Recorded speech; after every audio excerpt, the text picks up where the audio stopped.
Welcome everyone to the Wednesday Night Warriors episode number 31.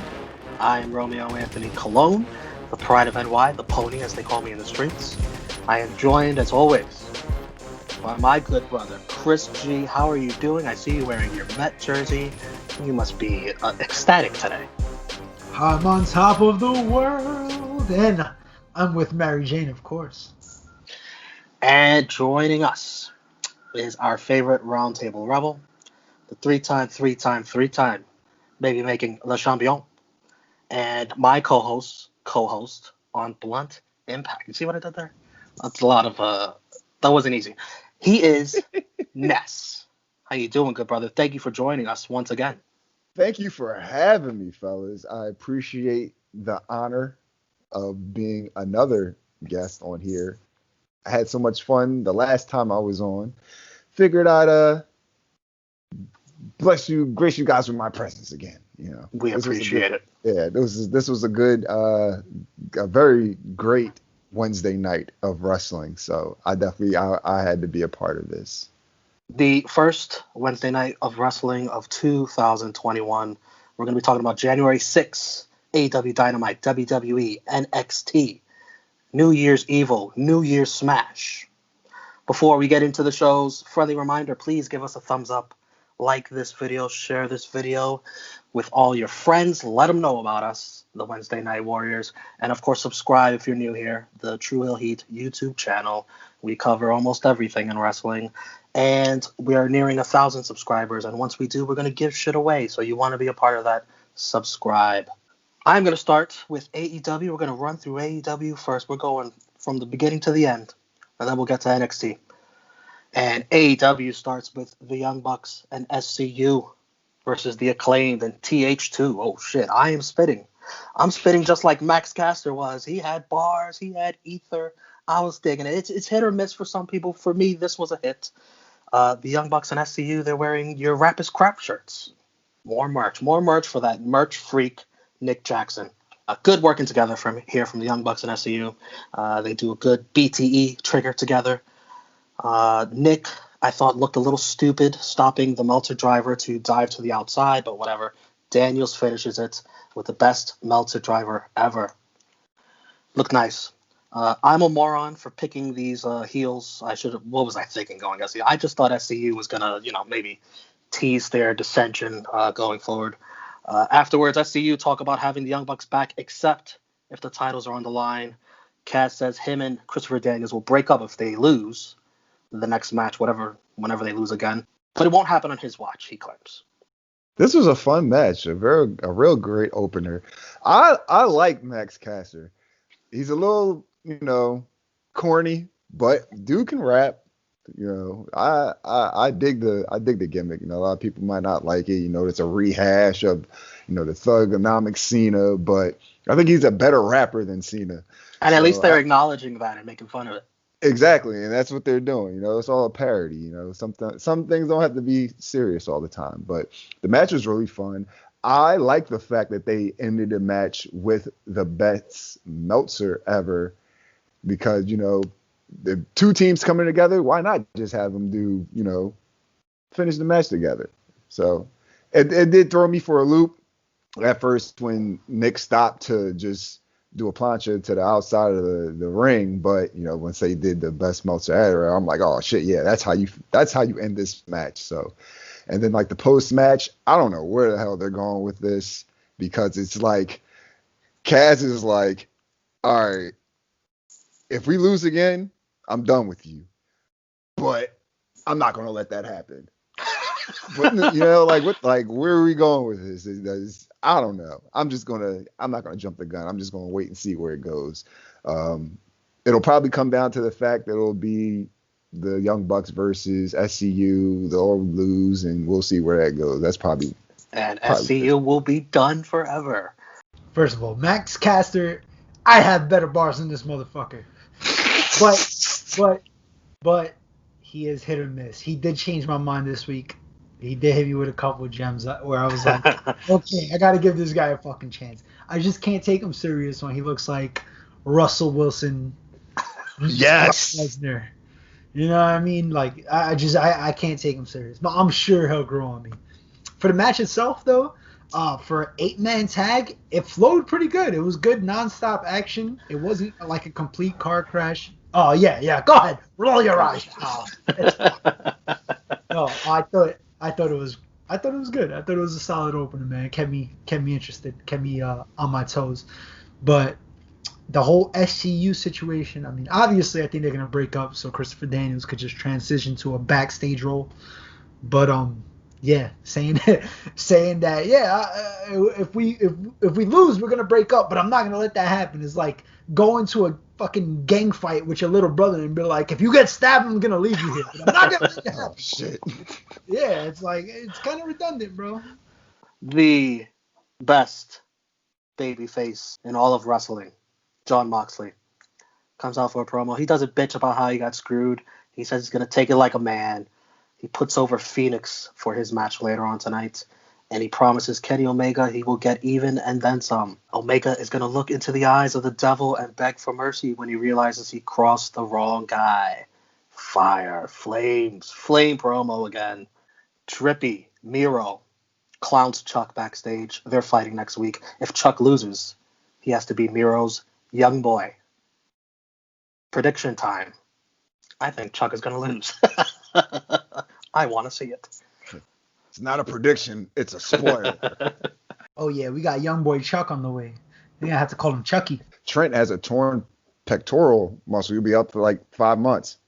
Oh, Miro's definitely winning now then. It's going to give Chuck something to do. Earn that paycheck, pal. Hager versus Wardlow. With the Inner Circle watching on the stage. Jericho on commentary, keeping a close eye. Solid big guy match. Wardlow impressive. Hits a swanton, then an F10. Surprising win, even though I picked him to win. Very surprising. Hager can't lose in MMA, but he can lose here in AEW. Fist bump after. And then let me just mention this now. This happens later in the show. MJF backstage motivates Jake Hager, feeling pissed off after that loss. What'd you think of this match and everything that's going on? Are you okay with this? I thought the match was good. I like, seeing these big dudes go at it. Versatile big men, not just like, stiff power move big men. Wardlow just looks more and more impressive every time we see him in the ring. So I was surprised. I thought Jake Hager was going to get the W, but they put the young guy over. They're trying to build a star, so I like it. As for the post match, shit, just another way to I guess express that the Inner Circle has cohesiveness. Even though there's tension, there's cohesiveness. So I like it. I want to see it. I'm all for the Inner Circle staying together right now. So we're good. This match was better than I expected, to be completely honest. Or it was probably on par with what I was expecting. I just like Chris said, Wardlow's performance. I feel as though he was in there with someone. Finally, he was in there with someone of his size. He's been pretty much bigger than all his opponents for the most part. And we got to see him still wrestle the same style, but add more power to it. He had to match the power of Hager. And even to Hager's credit, the storyline, these guys already had tension. I actually wanted them to see them team up, but seeing them go at it, maybe they'll team up after this. There's a mutual respect there.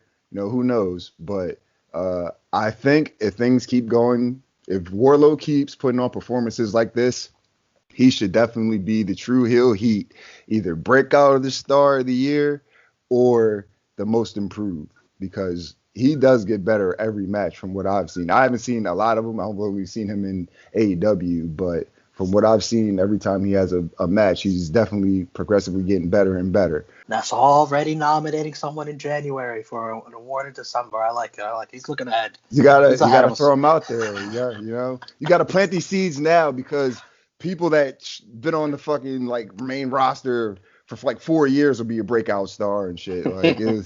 Private parties backstage. They got the gin, and Snoop Dogg right on cue brings the juice. Matt Hardy brings the contract. 30%. Just 30% for Matt Hardy to take him to the top.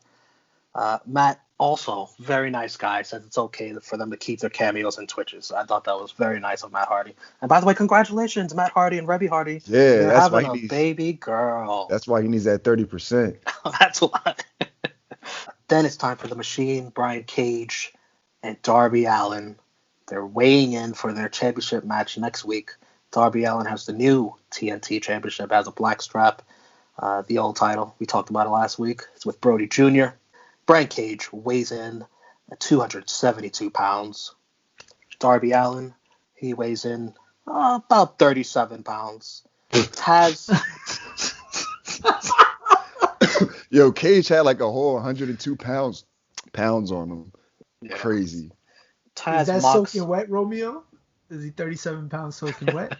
No, because Taz mocks Darby for wearing all that shit that he got on to add more weight. Yeah. Taz was great here. Taz was great. Darby says he's been dealing with this shit all his life. He just wants to get to the fighting. The lights go out. Sting. They have a stare-off. Taz is sick of it.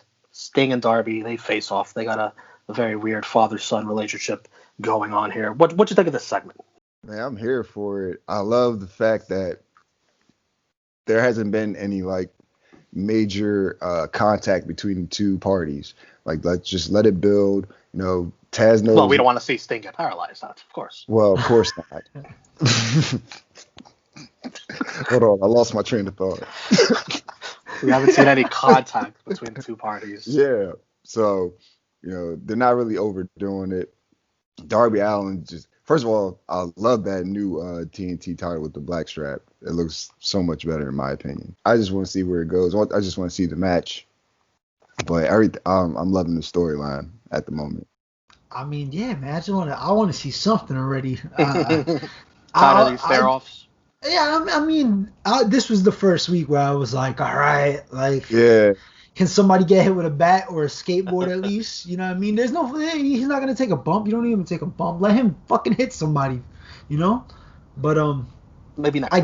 I get it. Yeah, maybe next week. A cool clip of AEW Dark where -1, Brody Jr., punked that little girl, Marco Stunt, on how he always needs help from someone bigger than he is.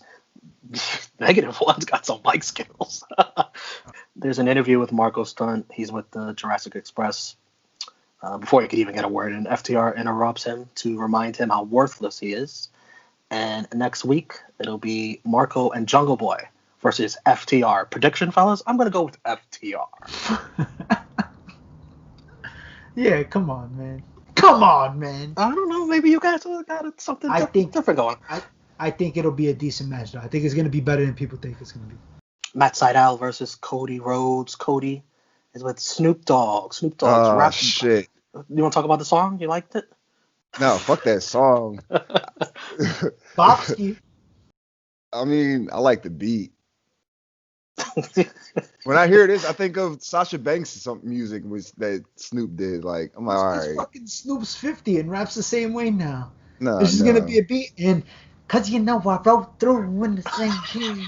And that's it. You don't got to expect nothing crazy. You just expect a good beat. And that's what he brought. So it's a Bobsky. Snoop is taking Arn Anderson's spot to coach Cody Rhodes. Very disrespectful to Matt Sydal, if you ask me. Oh, you don't need Arn Anderson to coach you this time? You're going to have Snoop Dogg? Okay. There's a spot where Sydal jumps from the top rope to the stage onto Cody. Cody's trying to tell Snoop to move, and Snoop's he's fucking high. He's high, so he doesn't know what the hell's going on. He dodges out of the way. Good agility, I thought, though. Cody wins with 2 crossroads. Then he's jumped by Serpentico and Luther. Snoop watches confused. Sydal helps Cody. They set up Serpentico as Snoop goes to the top rope very gingerly, very carefully. He begs Cody and Sydal, please move that son of a bitch closer. I can't go that far. Jericho, very funny. He's 9 feet tall. What does he need him to move closer for? And then Snoop Dogg. Who wants to describe this splash? Ness? This nigga look like a baby bird that fell out of his nest that can't fly yet. Chris, how would you describe it? I think Peter might go after that one. They might come after us for that one. He looked like that Jay-Z meme when he fucking swims. Yes. Even had Sasha saying like, nah, we got to work on this, fam. Like, y'all need a lot of work on that shit. I wonder what he was saying when he was coaching, though. He's probably like, damn, I don't even know what to say right now, fam. What you Come doing? on, cuz. Put him in a headlock, cuz. Put him in a headlock, Hit cuz. the crossroads, cuz. By the way, Snoop pins Serpentico, and Cody counts it, and the nerve of this fucking timekeeper to ring the bell like it was an actual match. Jesus. Abaddon versus Hikaru Shida for the women's championship. Shida's jumped during her entrance. Shida responds with a kendo stick to Abaddon's dome. That shit was wild. Very nice. I don't know if you follow Shida's Instagram, but she's been training very hard all week. I've been keeping a close eye. Abaddon sits up from the kendo stick. The match begins when they get in the ring. A lot of Abaddon biting Shida, but Shida wins pretty cleanly. I thought it was a little underwhelming, but I did like that kendo stick shot. I loved it. The actual match, it was alright, but I like all the theatrics in it. You know, that biting shit's kind of weird because COVID's going around, and that's like not a good example. But you know, Video flagged for COVID. Thanks, Ness. my bad. I'm just fucking with it. I was gonna say the C word, but that's another C word. That's a bad word too, so can't do that either. But back to the match. It was decent. Oh, yeah, I liked it because it was different. Fuck it. We got a zombie in AEW, and she's biting bitches. It's cool. I like it. But Sheeta, who's going to take out Sheeta? Who knows? I thought this might be the one, but it's clearly not. So, No, I like her as women's champ. Keep going. I like it. she's good. It was a solid match. She's doing what she got to do, but we need to see more depth. I want to see more heels or more quality heels. It's gonna be Goat Baker. Come on, man. That's They what I gotta think go too, but damn, for- they take it too fucking long. Next week it'll be Serena D versus Tay Conti for the NWA Women's Championship. Tay and Anna Jay talk shit backstage. John Silver looks so proud in the background. Prediction time. I think Serena wins, retains, right? Correct? Yeah. Unanimous? Then it's time for Phoenix versus Kenny Omega, AEW World Championship. All right, relax. Just to let you Omega. guys know, this is the match of the night of both shows. Yes, it is. Omega's with Don Callis. 1 minute into this damn match, that Hurricane Rana by Omega, Phoenix lands on his damn head. Oh, man, that looked rough. Yeah. Phoenix brought it back, though. Crazy dives to the outside, as always. A nice reversal into a German suplex in ring, dumping Omega on his head. That's a receipt, pal. Phoenix's offense was top notch, no botch. Kenny Omega finishes this match with a one-winged angel. Outstanding match and outstanding effort by Phoenix. This match was fucking amazing. You know what, guys? Dave Meltzer rated it a 5-star match. So I'm going to say it was a 5-star match because that's what Uncle Dave said. I just want to piss people off. But this match was... Want to piss me off? Piss them all off. Everybody hates Dave Meltzer, but gets worked up. I'm not just saying you, but we get worked up. Oh, Dave Meltzer's ratings, blah, blah. Who gives a fuck? Just shut up. But, this match was fucking phenomenal. These two are top-notch athletes. Fucking, oh my God. Like I said, this was definitely the match of the night off of both shows. The moonsault into the German suplex from Phoenix. Oh man, that shit was a thing of beauty.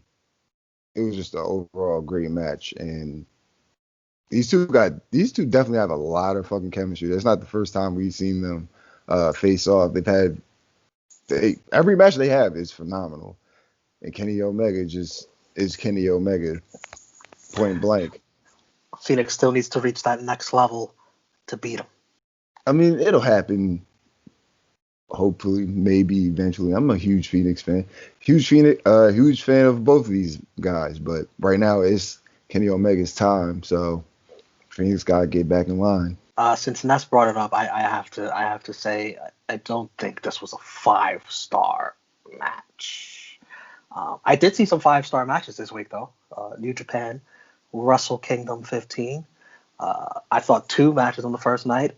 Okada, Ospreay, Naito, Ibushi, and then the second night, Ibushi, White. Those are 5-star matches, Dave Meltzer. Honestly, I think 5 stars is a little bit much as well. compared to what we've seen in New Japan, the same 5 stars.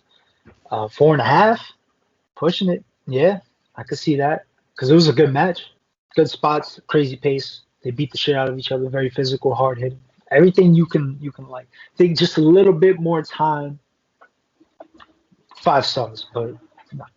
And the reason they didn't have a little bit more time is because what happens after? Dun, dun, dun. Don Callis gets on the mic. He says it's time to end Fenix's career. He gets a word from the back and goes straight to a video. Butcher, Blade, Eddie Kingston with Ali. They're beating up Pac and Penta. Well, they're not beating them up, but the insinuation is that they're going to, or they already did. Fenix looks like he's in tears. Looks like he's crying like a baby. Mox with the save. Barbed wire bat. And you want to see some bad action, Chris? Here you go. He threatens Callis. He's jumped though by Gallows and Anderson, the Good Brothers, the Impact Tag Team Champions, 2 guys that you guys are very familiar with covering Blood Impact. There's a 2 Sweet chant. They do a magic killer on Omega. On Moxley. Omega's bleeding on the arm. He retaliates with the bat several times. Brian Pillman Jr. and Griff Garrison. They get beat down trying to help. Yeah, who the fuck is Griff Garrison? Then a bunch of other guys, AEW Dark Hall of Famers.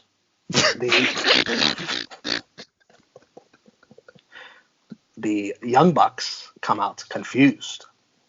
Matt Jackson stops Pillman from attacking Omega with a super kick. Gallows, Anderson, and Kenny, they do the little sign thing. Young Bucks reluctantly join them. Hot ending. This is what made, even though it happened after the match, is not really a part of the match. This is what part of the 5-star rating comes from, because it was all entangled together. So, just my opinion. But man, we about to see some shit.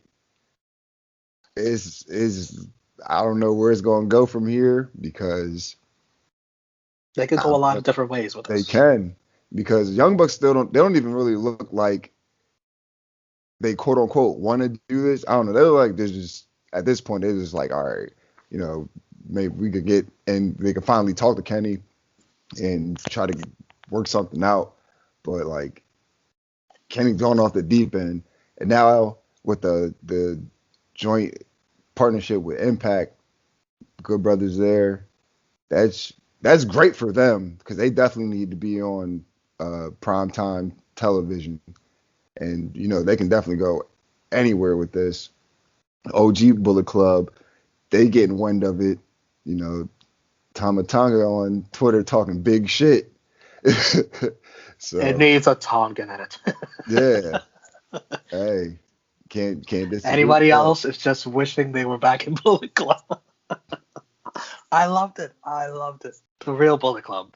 Yeah. New Japan. Cease and desist. Yeah, I can't wait to see God make an appearance somewhere. You're not gonna see that. Not anytime soon. Or even if these guys go to Japan, there has to be some type of crossover with New Japan. There has to. I like that Mox looks sympathetic here. He clearly needs some backup here. I think this will be a hot angle. I think the fans watching this will eat up all this fake Bullet Club garbage. I think they'll buy that ugly ass shirt and they'll love it. This is going to be a hot angle.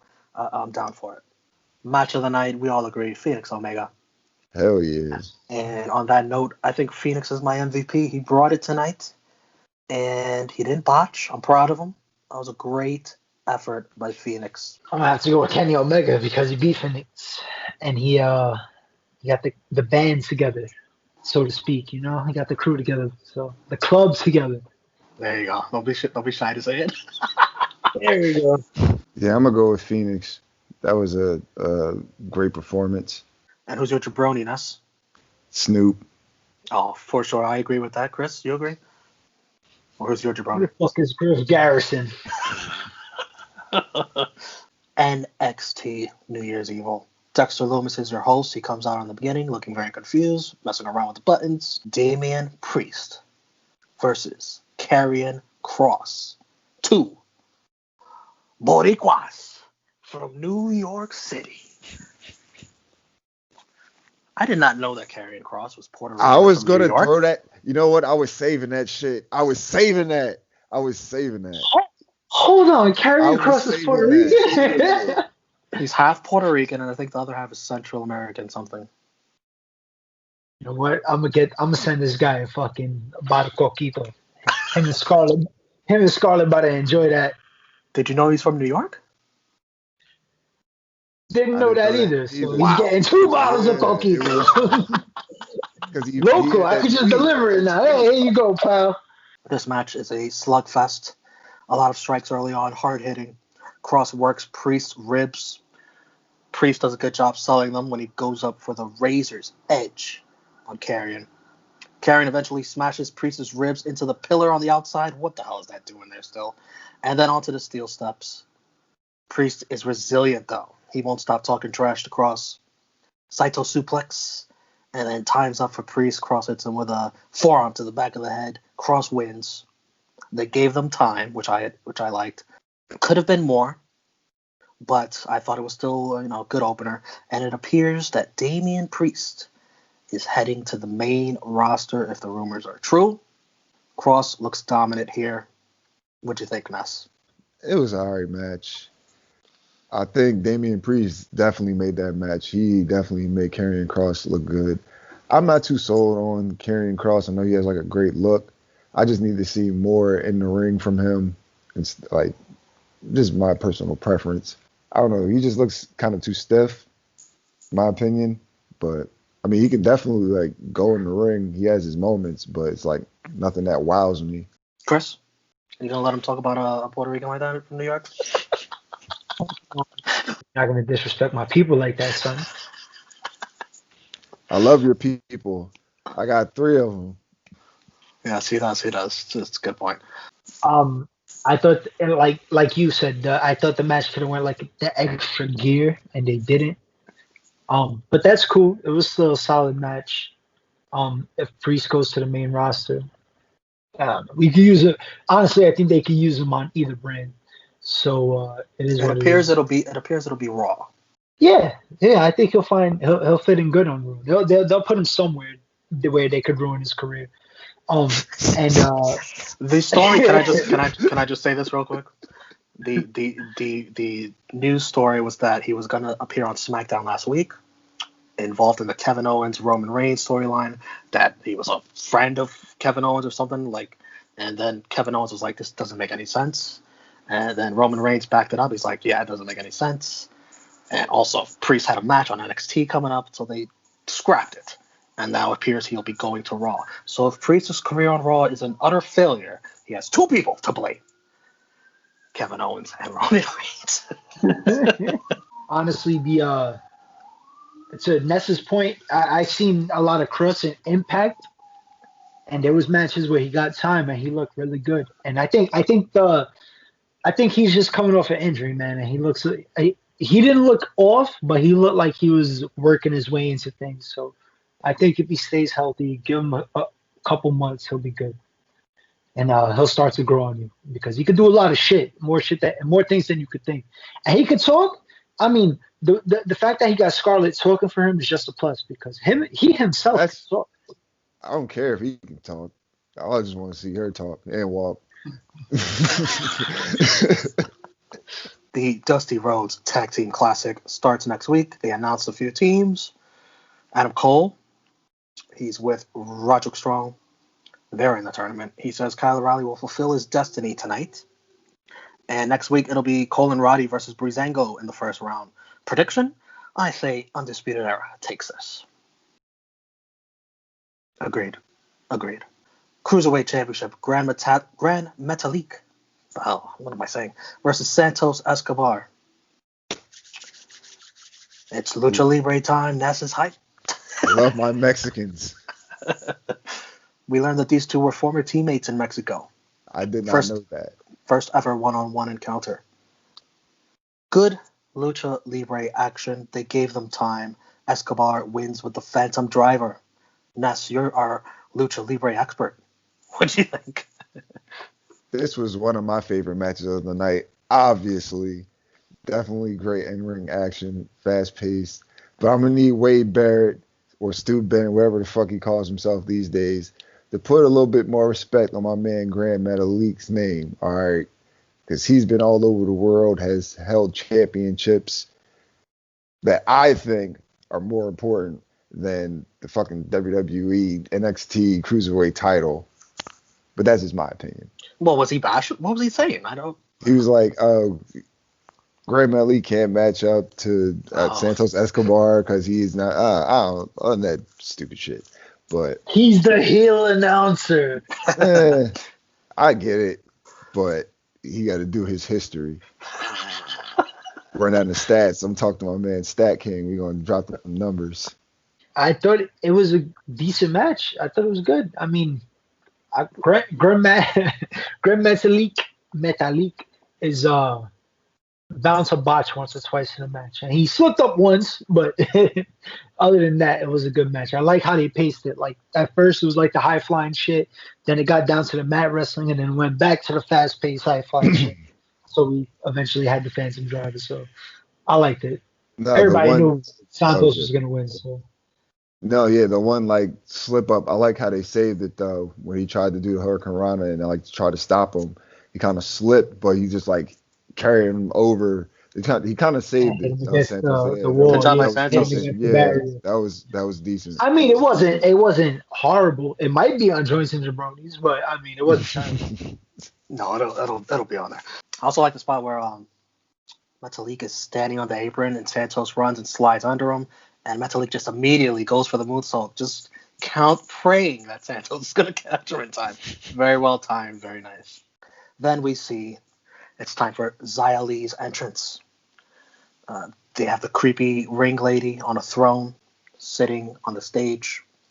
Xia and Boa appear by her side in new entrance gear. Xia shows off some fancy footwork and moves, holding two, what were they, knives, I guess, or like daggers or something. Part size, I couldn't really see. Yeah. She clearly went to the Sunny Kiss / Ultimate Warrior school of entrances where you waste your stamina before the match even starts. All in all, though, this presentation of Xia, she looks way more of a star than she ever has before. Poor Katrina Cortez has to watch this entire entrance. And Xia squashes her very quickly, maybe a minute, with the nasty ass jumping roundhouse kick. I don't know what you call that. That shit was nice. Kick. Yeah. That shit was nice. And then afterwards, Xia and Boa bow down to the throne ring lady.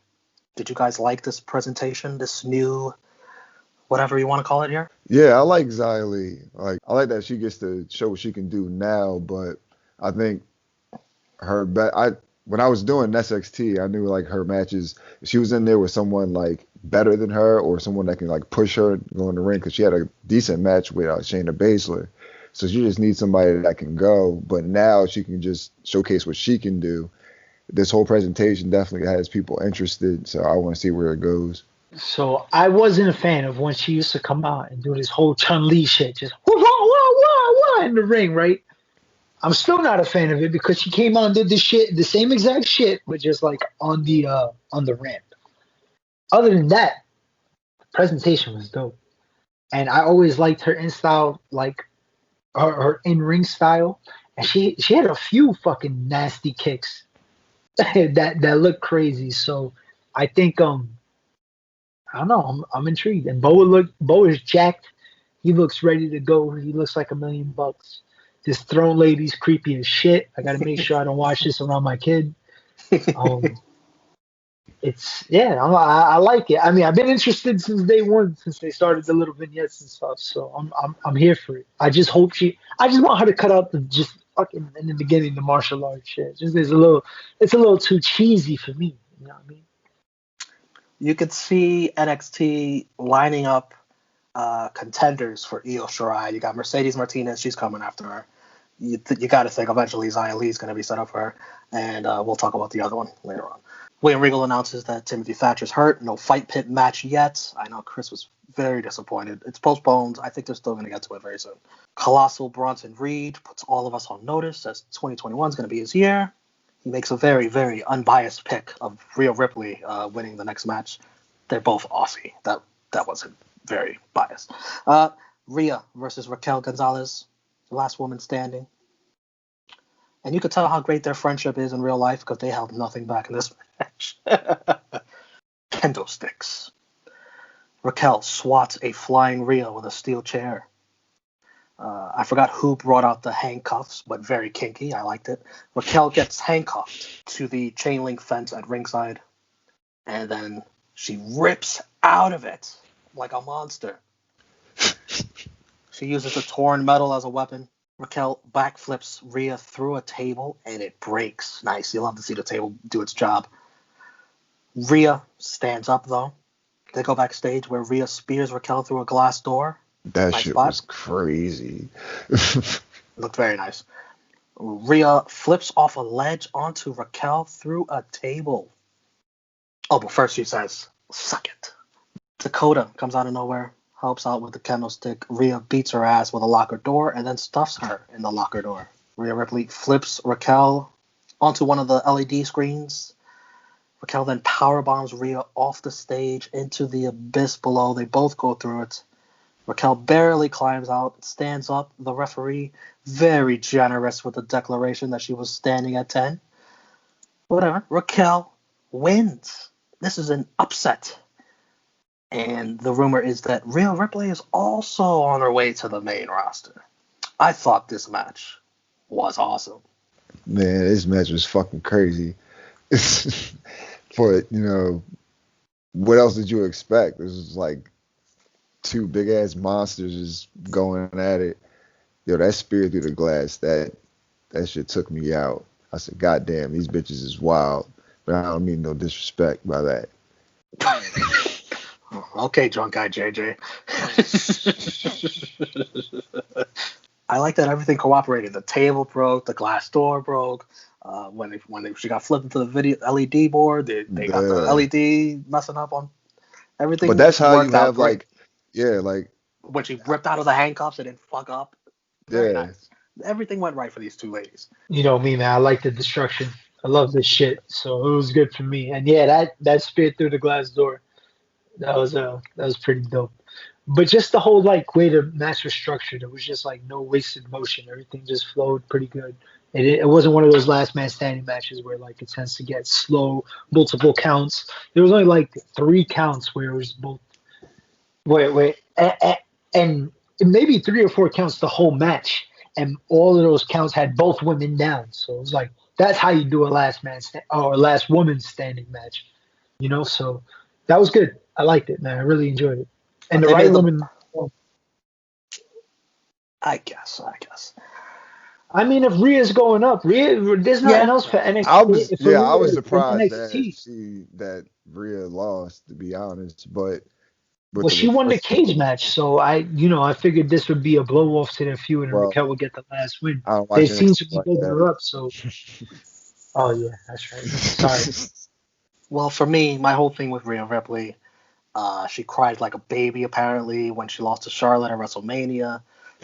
Is she going to be able to go to the main roster and accept the fact that you lose matches every now and fucking then, okay? You're not going to fucking win every match. Can you deal with that, Rhea? Can you deal with that?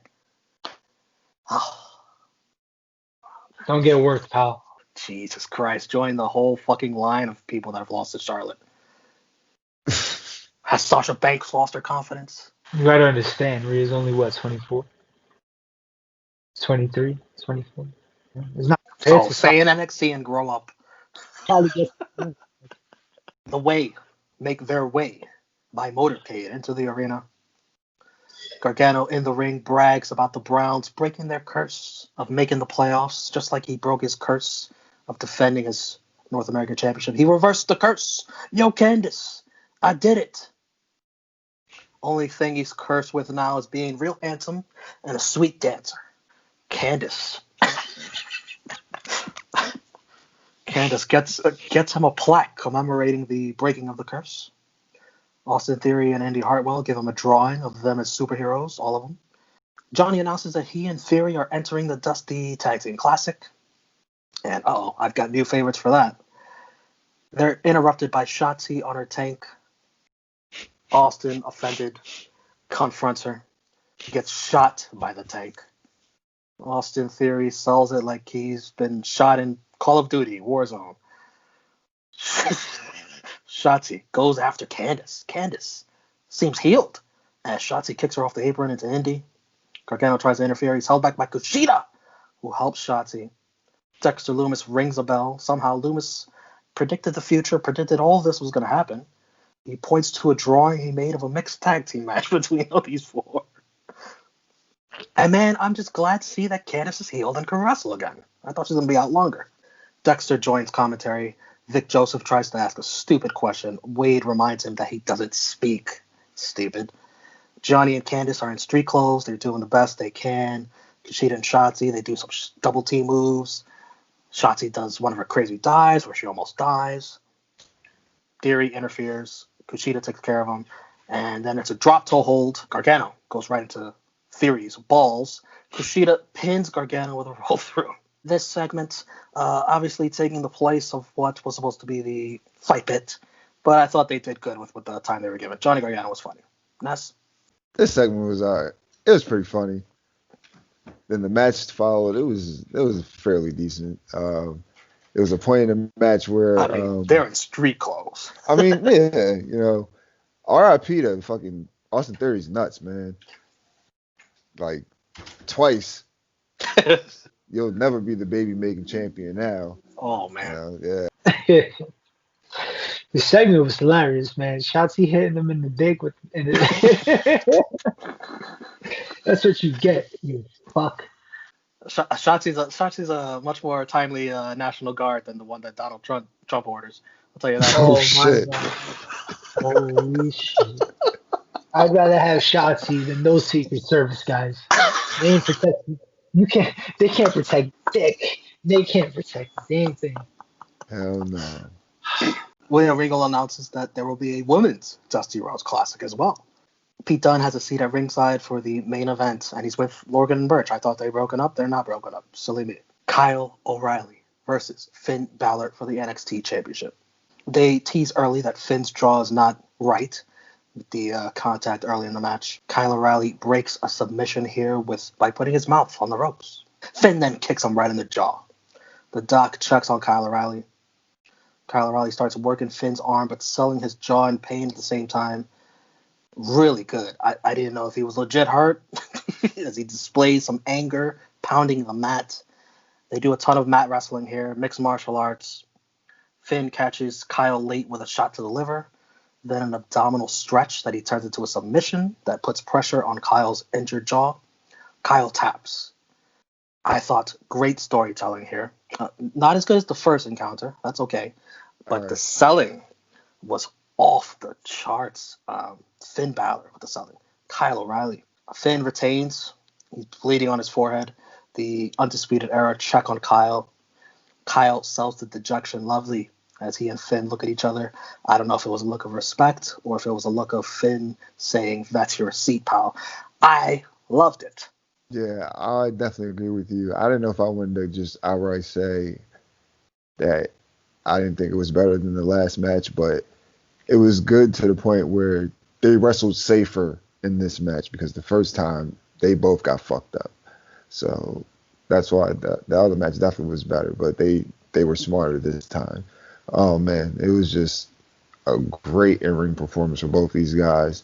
I want them to continue to push Kyle O'Reilly as a singles competitor. Like, let him go after in my opinion, he should have the North American Championship. Definitely get a singles run to let people know he can definitely be a singles competitor. They see it in his matches, but definitely versus Finn. I think if he got that spotlight, he can definitely in the future go after the NXT Championship, in my opinion. He has that in-ring presence, and now he has a character. He has way more of a persona now, being with the Undisputed Era. So I think they should definitely push him as a singles competitor. I Definitely don't think this was better than the first one, but it was a good match. I mean, I thought he really kind of fucked his jaw up at first until he started selling it and kind of became like a little bit more apparent, like he's just working it. But shit, man, solid main event. We all knew Finn was gonna win. I guess the real question is who's next. You know what I mean? It's not gonna be Kyle again. Pete Dunne, he was watching that ringside. They're setting that up. True. I would like to see that. And I guess what's next for Kyle too, Bobby Fish is on the shelf. These guys are in the classic. Does Kyle get some time off or So yeah, maybe I do see a singles run coming. North American Championship.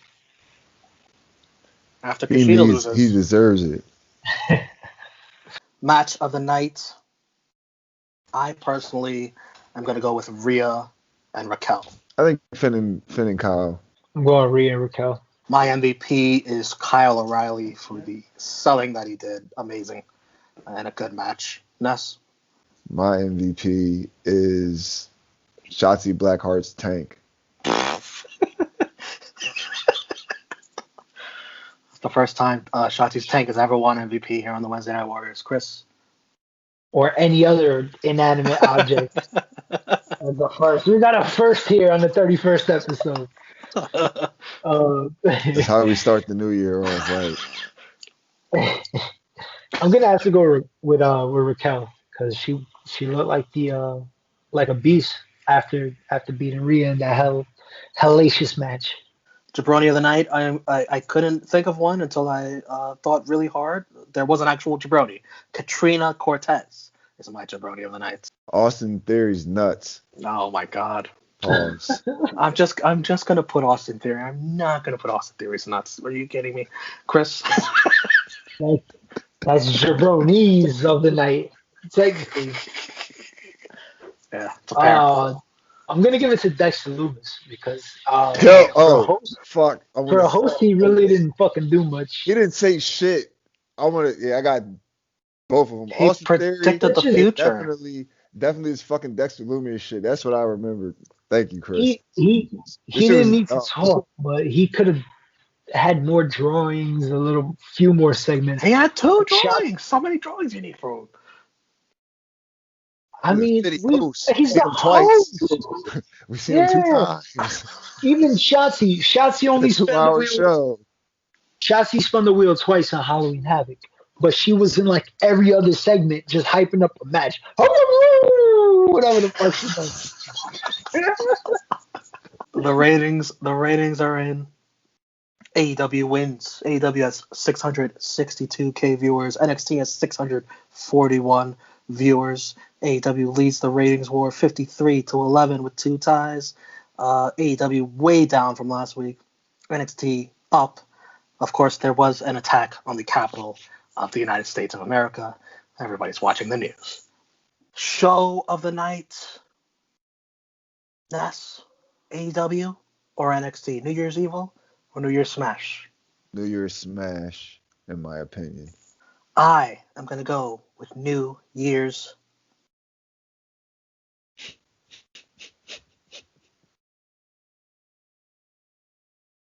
Evil. NXT, you thought I froze, didn't you? I froze. I tricked you. I knew it was coming, though. NXT, better in-ring action. Even though AEW had the match of the night, NXT had the matches of the night. They had the second best match, they had the third best match, maybe even the fourth best match. Felt like a takeover, and that's even without Ciampa Thatcher, which is supposed to take place. I had to give this one a lot of thought because I agree with you. There was a lot of better action in NXT like throughout the show, but AEW, man, just fucking it had solid action too. It had the match of the night though, and that last segment, man, Impact Wrestling, how monumental, the Impact Tag Team Champions are on AEW. You got the Young Bucks, the Good Brothers, Kenny Omega, Don Callis, all too sweeting each other, going crazy. I mean, this is game-changing shit, kind of, So it's a shame that they kind of suffered in the ratings, but It's the same time. Hey, man, that's my match of the night. On the Wednesday Night Warrior scoreboard as it stands, AEW is up 21-7 with one tie versus NXT. It's up to you, the viewers, to vote. Do you agree with these gentlemen that AEW was the better show? Do you agree with me that NXT was the better show? You can vote in the group poll in the Facebook group, True Heels, and either AEW will win or we'll add another tie to that score. All right. Ness, good brother, we thank you for joining us once again. And where can everyone find you? You can find me on Twitter at skinny_Kravitz. You can find me on Instagram at skinny__Kravitz. You can find me right here on the True Hill Heat YouTube channel. I am the sixth man of the True Hill Heat YouTube channel team, the Roundtable Rebel in some circles. You can catch me on Review of Honor with my man Stat King, the man of 1,004 numbers. Catch me on Blunt Impact and Joints and Jabronis with my man Chris G. We formed the Pot Heels. So yeah, man, I'm all over the place. And you can listen to my illustrious voice on True Toxicity. Illustrious voice. Yeah, I'm sorry I worked that in there. You can find me at True Heel Chris G. Wednesday Night Warriors here, of course. Blunt Impact and Joints and Jabronis with Ness. We formed the Pot Heels. That's about it. Roundtables coming up, specials, Impact specials. I'm everywhere. And True Toxicity, of course, even though I just want to be a producer. He keeps saying that like nobody, like he really means that shit too. The people want to hear you, Chris. You're telling good stories. Keep them up. You can find me. Let me tell you about this one time. The Pride of NY on Twitter and Instagram, and True Rewind every week here on the True Heel Heat YouTube channel with my boys SP3, Truck Guy JJ. We go over the Monday Night War, Raw versus Nitro. We thank you for watching this episode of the Wednesday Night Warriors. We will be back next week for episode 32. It'll be New Year's Smash Week 2 and NXT with their, I don't know what they're doing. Oh, the Dusty Rhodes Tag Team Classic, sorry. So, for the three-time Baby Megan Le Champion, for my Wednesday Night Warrior compadre, Chris G, I am Romeo Anthony Colon. Thank you for watching the Wednesday Night Warriors. Peace.